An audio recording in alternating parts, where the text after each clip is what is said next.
ಅಪ್ಪ ಅಪ್ಪ ಅದು ನಾನು ಒಂದು ಹುಡುಗನ ಲವ್ ಮಾಡ್ತಾ ಇದ್ದೀನಿ.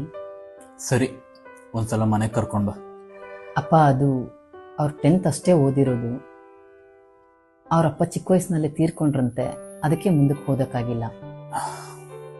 ಓದ್ನಲ್ಲೇನಿದೆ, ಇಂಟೆಲಿಜೆಂಟಾಗಿ ಒಳ್ಳೆ ಕೆಲಸ ಮಾಡ್ಕೊಂಡಿದ್ರು ಸಾಕು. ಬರೋ ಕೇಳು. ಅಪ್ಪ ಅದು ಅವ್ರಿಗೆ ಕೆಲಸ ಇಲ್ಲ, ಒಳ್ಳೆ ಕೆಲಸ ಸಿಕ್ಲಿ ಅಂತ ಜಾಬ್ ಹುಡುಕ್ತಾ ಇದ್ದಾರೆ. ಪರವಾಗಿಲ್ಲ ಬಿಡಮ್ಮ, ನಾಳೆ ಹೇಗಿದ್ರು ನನ್ನ ಬಿಸ್ನೆಸ್ನ ನಾನು ಅಳಿಯಾಗಂತಾನೆ ನೋಡ್ಕೊಳ್ಬೇಕು. ಅಪ್ಪ ಅವರು ನಮ್ಮ ಕ್ಯಾಸ್ಟ್ ಅಲ್ಲ. ಈ ಜಾತಿ ಜಾತಿ ಅಂತ ಅಂದ್ಕೊಂಡು ನಾನು ಪ್ರೀತಿಸಿದ ಹುಡುಗಿನ ಕಳ್ಕೊಂಡೆ. ನಿನ್ನ ವಿಷಯದಲ್ಲಿ ಆಗೋದಕ್ಕೆ ನಾನು ಬಿಡಲ್ಲ ಮಗಳೇ. ನಾಳೆನೇ ಬರೋದು ಕೇಳು. ಅಪ್ಪ ಅದು ಇನ್ನೊಂದು ವಿಷಯ. ಏನಮ್ಮ ಅದು? ಅದು ಅವ್ರಿಗೆ ಏನು ಆಸ್ತಿ ಇಲ್ವಾ? ಪರವಾಗಿಲ್ಲ ಬಿಡಮ್ಮ, ನಿನ್ಗಿಷ್ಟ ಆಗಿದಾನಲ್ಲ ಅಷ್ಟು ಸಾಕು. ಅದಲ್ಲ ಅಪ್ಪ. ಮತ್ತಿನ್ನೇನಮ್ಮ? ಅಪ್ಪ ಅದು